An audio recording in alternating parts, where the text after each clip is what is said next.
So I've just seen that finally, about after 2 years of the PS5 being out, people have finally managed to jailbreak it. I'm honestly surprised it kind of took that long, but I suppose it's hard to get the systems because you still can't really get one, so you can't walk into your local shop and buy a PS5. But anyways, let's just look at this and see what we've been able to do. Obviously, it's the early starts of this, as you can see. Yeah, they finally managed to do it, and someone's managed to get Kojima's Silent Hill PT demo to run on their PS5. It was discovered through like a IPv6 kernel exploit apparently, and it's something to do with like the WebKit on the PS5. I'm not too into that type of thing, but it's really interesting just to like kind of understand how they've done it. It's obviously it's the beginning of the of them finding it. I don't think they've actually got much else running. As you can see here, there is actually a video from this guy who's just showing what he's done, and if we scroll down, there is another video by this guy, Lance McDonald, who just basically showed that he's got something to run. If we can look at this, you can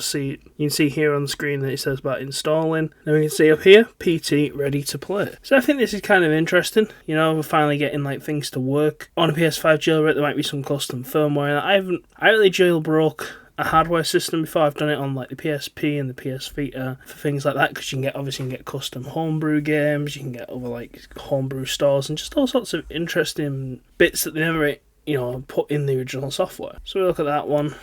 There's no one here about it. Basically, it's saying about the limitations that about 30% of the time it might lead to what they call kernel panic and probably won't be able to do it. This is obviously it's on the first generation, or there's still a fat PS, so apparently they're coming out with a slimmer PS5. Maybe that one might not be able to do it, or maybe they'll have to figure that problem out, or it might delay it or something. I'm honestly not too sure on that front, but they've been able to access the PS5 debug menu, and that's one of the ways they've been able to install things fully.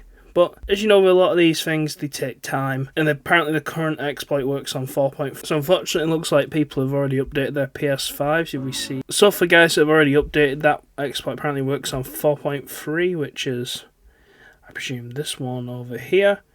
It looks like we're currently on about version 5. If you haven't updated, you may want to look at it. I don't know. I don't really recommend it in the early days. Let other people that know what they're doing more get into it. Someone's saying here apparently it's illegal for this reason. I believe this is about piracy and could lead to PS5 piracy. I think we're probably a bit of a way off that yet, as they've just finally done it now, and there's no certain way for them to do it. I think that's a while off yet, but I've heard some people say, it could be a few years and they could be doing all sorts of different stuff on the PS5. Especially if they get more down in that kernel level and they can change more things. Or maybe even do something like they did on the PS3 where they install Linux on it. You do some interesting stuff like that, but then again, why not just buy a computer? But sometimes people just like to do things because they can do it. What do you guys think about the PS5 jailbreak? Let me know. Sound off in the comments, and I'll see you next time.